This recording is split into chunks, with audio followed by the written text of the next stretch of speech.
भारत की राजनीति की 5 बड़ी खबरें। राहुल और सोनिया गांधी के खिलाफ मनी लॉन्ड्रिंग का मामला।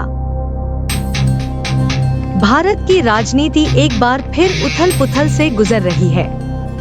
कांग्रेस नेता राहुल गांधी और उनकी मां सोनिया गांधी के खिलाफ मनी लॉन्ड्रिंग का गंभीर आरोप प्रवर्तन निदेशालय ने लगाया है।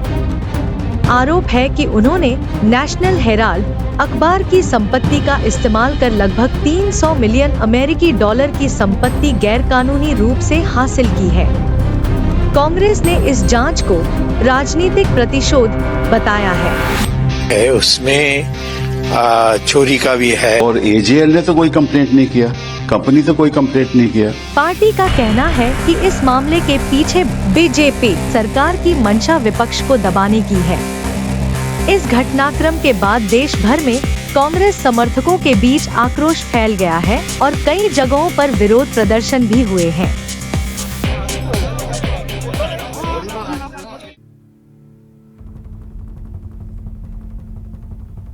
वक्फ संशोधन कानून 2025 को लेकर पश्चिम बंगाल में हिंसा भड़क उठी।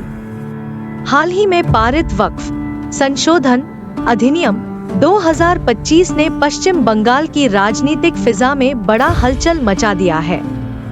इस कानून को लेकर मुर्शिदाबाद जिले में विरोध प्रदर्शन के दौरान हिंसा भड़क उठी, जिसमें 3 लोगों की मौत हो गई और कम से कम 10 लोग घायल हुए हैं। हालांकि राज्य सरकार ने साफ किया है कि यह कानून पश्चिम बंगाल में लागू नहीं किया जाएगा, फिर भी केंद्र सरकार ने इसे लागू करने का आदेश जारी किया है। इससे राज्य और केंद्र सरकार के बीच तनाव और बढ़ गया है। कानून व्यवस्था बनाए रखने के लिए मुर्शिदाबाद में केंद्रीय बलों की तैनाती की गई है।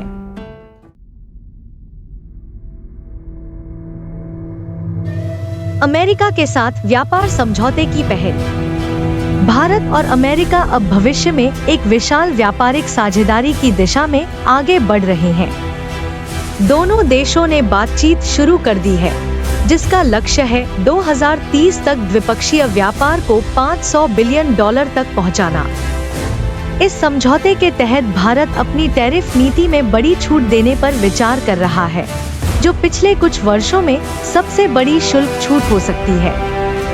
विशेषज्ञों का मानना है कि यह कदम भारत की विदेशी व्यापार रणनीति में एक क्रांति ला सकता है और अमेरिका के साथ संबंधों को और मजबूत करेगा।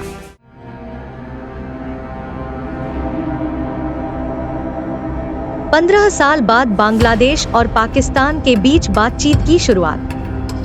15 साल बाद बांग्लादेश और पाकिस्तान के बीच द्विपक्षीय वार्ता ढाका में शुरू हुई है। इस वार्ता का एक अहम मुद्दा था 1971 का मुक्ति संग्राम और उस दौरान हुए मानवाधिकार उल्लंघन। बांग्लादेश ने पाकिस्तान से औपचारिक माफी मांगने और $4.52 बिलियन के क्षतिपूर्ति की मांग की है। इस बातचीत को लेकर बांग्लादेशी नागरिकों के बीच काफी रुचि देखने को मिल रही है। साथ ही भारत भी इस वार्ता पर नजर बनाए हुए है, क्योंकि 1971 का युद्ध भारत के लिए भी ऐतिहासिक महत्व रखता है।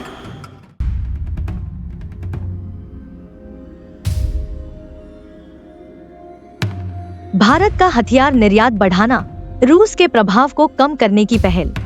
भारत अब एक बड़ी रणनीति अपना रहा है, रूस पर निर्भरता कम करके वैश्विक हथियार बाजार में अपनी स्थिति को मजबूत करना। इसके लिए भारत कुछ पारंपरिक रूसी ग्राहकों को सस्ते कर्ज की सुविधा दे रहा है, ताकि वे भारत में बने हथियार खरीदने के लिए प्रेरित हों। यह पहल केवल व्यापारिक दृष्टि से नहीं, बल्कि रणनीतिक रूप से भी बेहद अहम है। इसके जरिए भारत अंतर्राष्ट्रीय रक्षा उद्योग में एक नई शक्ति के रूप में उभर रहा है, जिससे देश के नागरिकों के बीच गर्व की भावना पैदा हो रही है। सरखेल न्यूज़ को सब्सक्राइब करें और बेल बटन दबाएं।